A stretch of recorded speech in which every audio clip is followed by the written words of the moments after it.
Bonjour à tous et bienvenue dans cette nouvelle capsule où nous allons parler des éléments de verrerie qu'on utilise fréquemment au laboratoire.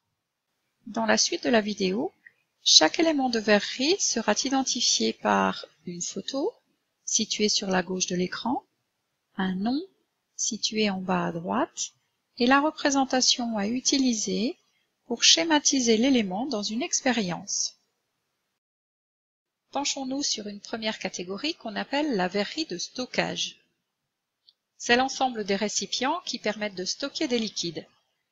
Ils peuvent posséder une graduation, mais elle n'est pas du tout précise. On ne les utilisera donc pas pour mesurer des volumes. On rangera dans cette catégorie les béchers. Ce sont des éléments cylindriques qui possèdent la plupart du temps un bec verseur qui permet de verser les liquides sans problème.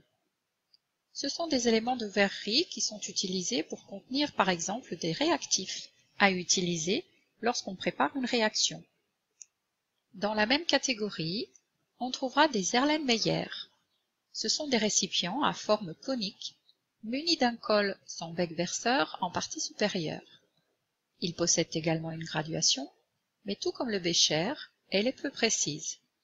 Ils peuvent avoir un col fin ou un col large. Ils sont utilisés principalement dans les réactions de dosage. La forme conique évite les projections de liquide lors de l'ajout de réactifs et permet une agitation sans risque de débordement. L'élément suivant est un élément très utilisé en chimie.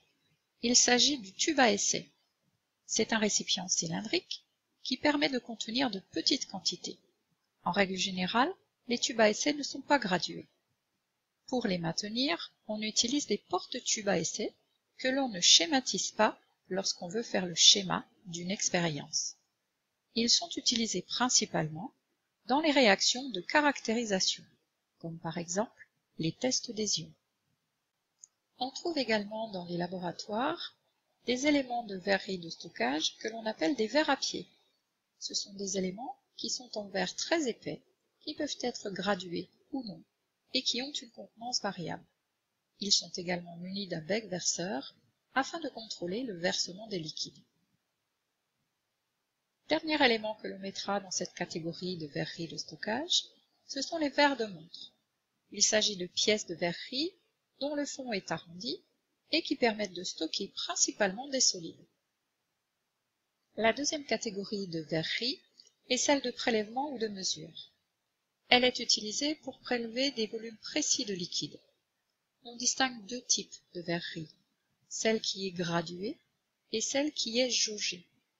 La première permet de réaliser des prélèvements avec une erreur sur le volume prélevé de moins de 1%. Quant à la seconde, la verrerie jaugée, elle est beaucoup plus précise et l'erreur sur la mesure est de moins de 0,5%. On trouvera dans la catégorie de verrerie graduée l'éprouvette. De forme cylindrique, elle possède un bec verseur et existe en différentes contenances. Toujours dans la catégorie de la verrerie graduée se trouve la burette graduée. Elle est constituée d'un long tube cylindrique, gradué, à l'extrémité duquel il y a un robinet en verre ou en téflon. Elle est maintenue en position verticale grâce à un support qui ne sera pas schématisé lorsqu'on réalisera le schéma d'une expérience. Le remplissage de la burette se fait par le haut et l'écoulement se fait par le bas. Lorsque le robinet est en position verticale, l'écoulement peut avoir lieu, tandis que le robinet est ouvert. Lorsqu'il est en position horizontale, il est fermé et l'écoulement est stoppé. Pour une meilleure lecture du ménisque et donc de la valeur du volume, certains modèles sont équipés d'une bande verticale, bleue ou noire. Toujours dans la catégorie de la verrerie graduée, on trouve les pipettes graduées.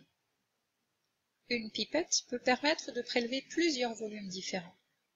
La pipette est remplie par aspiration du liquide, soit par l'intermédiaire d'une poire à pipeter, soit par ce que l'on appelle un pipeteur manuel. Il existe également des pipettes dans la catégorie de la verrerie jaugée. Une pipette jaugée est plus précise qu'une pipette graduée.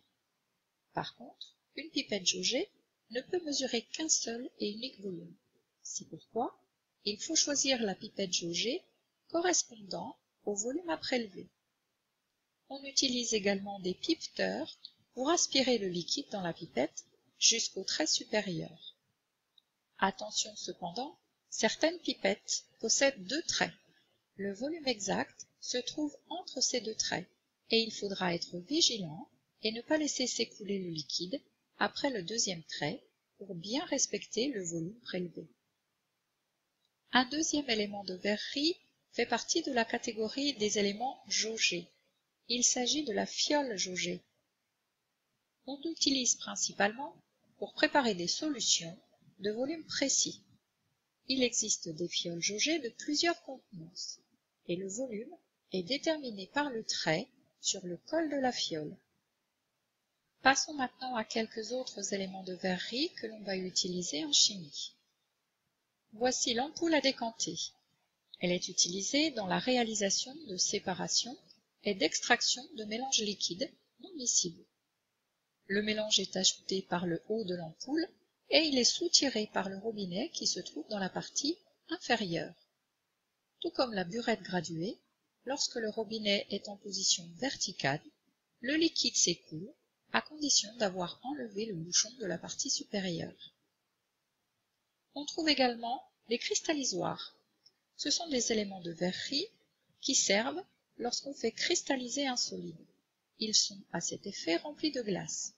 Ils peuvent également servir à refroidir un mélange réactionnel. Enfin, derniers éléments de la verrerie, ce sont les entonnoirs. Il en existe deux types, les entonnoirs à liquide et les entonnoirs à solide. Ils peuvent être en verre ou en plastique. On les distingue par la grosseur de leur tige. L'entonnoir à solide possède une tige plus large pour permettre aux cristaux de passer plus facilement. Voilà, nous avons fait un tour rapide des éléments utilisés fréquemment en chimie. À bientôt!